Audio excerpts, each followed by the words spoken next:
Alrighty, everybody. I don't know why this video is 11 minutes long. Warcraft Battle Chest coming to the Game Pass. Like, there's got to be more than that in this video. Expected this.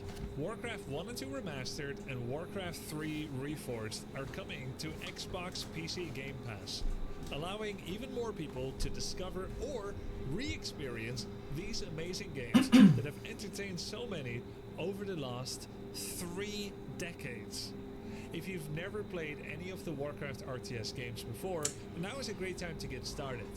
The campaigns are not only great, approachable gameplay experiences, they also gradually teach you how to play the game. And if you're looking to get into multiplayer, there are countless guides out there and coaching sessions to help you along. Or you can dive into any one of thousands of amazing community-made custom maps, a huge favorite for many gamers. This exciting saga all began more than 30 years ago when a small gaming studio called Silicon and Synapse began development on a real-time strategy game called Warcraft Orcs and Humans. Oh, wow. I didn't know that. This might be a banger. And this studio would soon rename themselves to the now iconic Blizzard Entertainment, and they released Orcs and Humans in November 1994, selling over 300,000 copies, which was a lot at the time, arguably still is, marking their first big hit. Though they probably didn't know it at the time, Blizzard had set the stage to begin crafting a legacy of RTS games that would shape the gaming landscape as we knew it, creating the world of Azeroth alongside it. The golden era of RTS games had begun. The founders of Blizzard didn't initially plan a lot of investment in a full-fledged narrative for Azeroth, but that all changed when Chris Metzen, Blizzard's current executive creative director so for the bad. Warcraft universe, joined the company at the age of 19 in 1994. Since Warcraft 2 Tides of Darkness, his impact became evident as the importance of story grew significantly. Just 14 months after Orcs and Humans, Blizzard released its sequel, Warcraft 2 Tides of Darkness, in 1995, and its expansion, Warcraft 2 Beyond the Dark Portal, the year after that in 1996, selling over 3 million copies over the course of 5 years. Warcraft 2 didn't just become a top 20 bestseller in the USA, its sales reach also penetrated the Dutch market. In a small city in the Netherlands, a regular school kid with a passionate gaming hobby was hyped for Warcraft 2 after reading about it in the PC gameplay magazines of that time. He got his grubby little hands on Warcraft 2 when his father bought him that game. Is that this guy? And it blew his mind. He just couldn't believe its amazing cinematics, charming graphics and captivating gameplay. He would show the opening cinematic to everyone and anyone that would watch it, even his piano teacher. That kid? That was me. And Warcraft 2 introduced me to Blizzard gaming and made me a lifelong fan. Diablo 1, StarCraft 1, Diablo 2, Warcraft 3, you name it. RTS games offer something for everyone.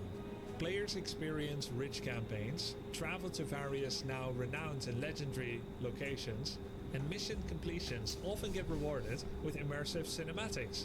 Each installment of Warcraft introduced iconic heroes like Garona in Warcraft 1, legendary figures such as Uther and Graham Hellscream in Warcraft 2, and unforgettable characters like Arthas, Jaina, Thrall, and Illidan in Warcraft 3. And with Chris Metzen on the team, these heroes and villains developed from simple named improvements of regular units into important players across the campaigns.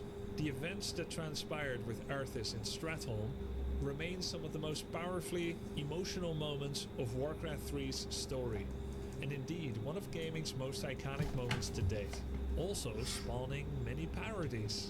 Beyond the captivating stories, Warcraft RTS games also offer a deep well of gameplay challenges. In Warcraft 2's built-in scenarios, players would start with a single worker and build up a sprawling settlement with warriors to fight their foes. After I finished the incredible Warcraft 2 campaigns, I cut my teeth on these scenarios against AI and it was a ton of fun. At one point, we even hooked up a coaxial cable between the two PCs that we had at home, and we played against each other, my brothers and I, and it was pretty sick. You could even build walls.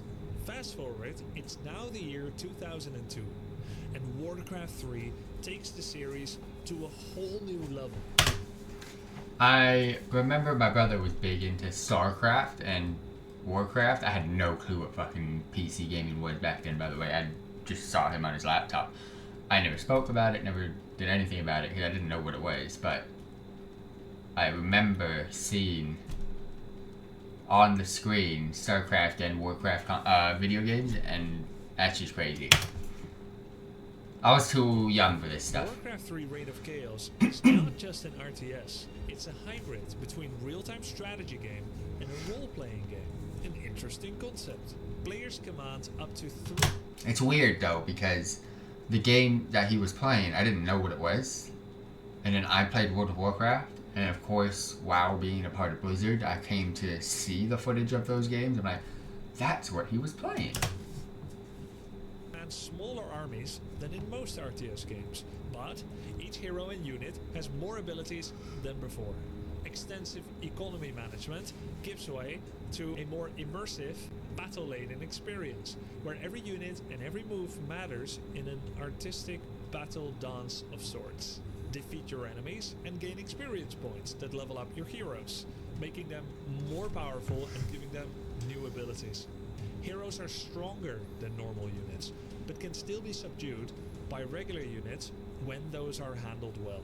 Where Warcraft 1 and Warcraft 2 had 2 races each, orcs and humans, and StarCraft 1 expanded that catalog to ship with 3 races, Warcraft 3 featured 4 races, deeply asymmetrically balanced, each with unique mechanics that made them fun in different ways and gave them real identities.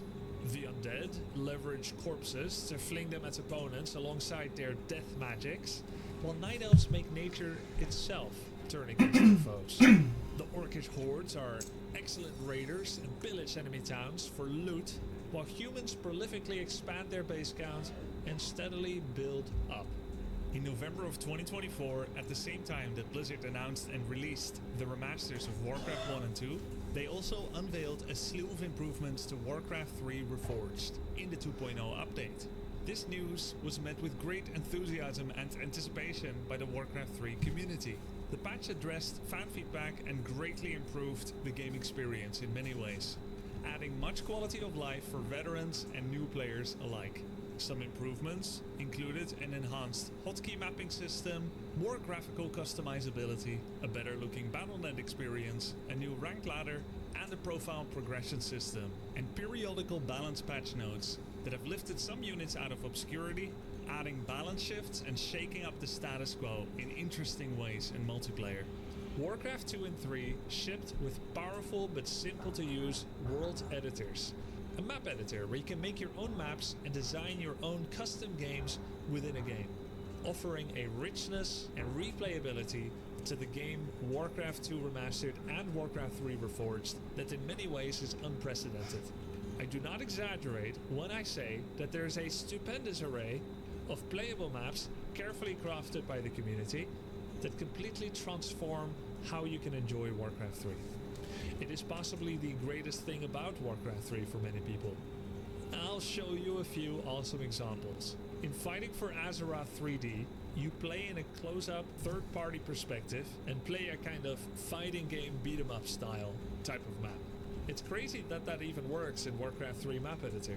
In Sharpshooter, you play kind of like an FPS, using your gun to shoot at the other players and trying to win like that. I didn't know this. That's actually pretty cool. I'm surprised it's not that many people playing it though, with all of this. Run Kitty Run is an iconic map Wow. where you have to escape from a maze. Just like in Frogger, but you have to dodge all the dangerous objects and find your way out. If you die, teammates can revive you, and so it becomes a group effort. Embrace the madness of large-scale battles in Footman Frenzy, where you can take a hero and you can upgrade your footman to become non-footman You send masses of units at your opponent that you will then satisfyingly smash with your super overleveled hero in a 2v2v2v2 FFA game.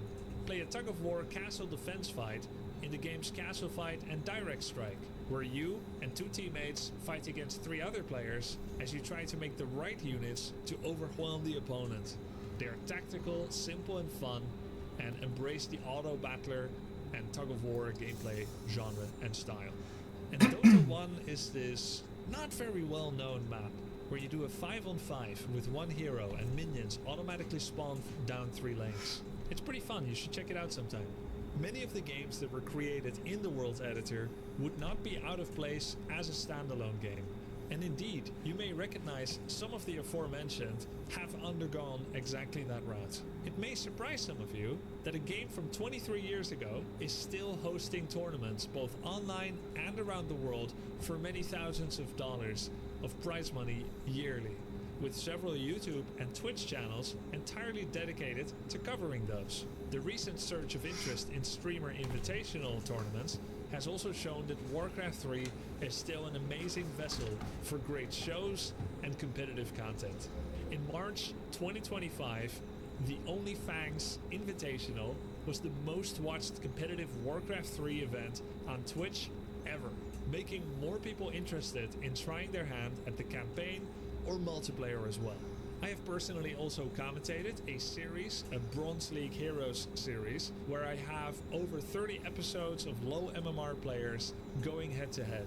Many people have reached out stating that watching these games has helped them lower their psychological barrier to entry, as they realized not everyone that plays Warcraft 3 is very skillful. Concludingly, the Warcraft 1, 2 and 3 campaigns will net you over 100 hours of immersive storytelling and challenging gameplay. It is the legendary stage set for the story prior to World of Warcraft. Multiplayer invites the player on a journey of personal growth through mastery, as you skirmish over limited resources and you have to outperform and outthink your opponents with a wide array of different playable styles, especially at the lower levels. You can also delve into team games, which are less intense but still exciting. These offer more freedom and space, and are a format where you'll enter late game more frequently and you'll typically control more bases. Plus, you can blame teammates when you lose, which is pretty great. The thousands of custom maps in Warcraft 3 will continue to entertain you for as long as you want. Enjoying all of this has now become easier than ever, with all 3 games coming to Xbox PC Game Pass. So if you're looking to reconnect with games you've loved before, or you're new to trying them out, now is the perfect time. I was not expecting that type of content to be in this video. I was trying to figure out what they were going to talk about for about 12 minutes, because again, it's just 3 remastered games now coming to the Game Pass. But I was intrigued, because that was a lot of information that was cool about something that I have never touched or played, but I do know a lot about.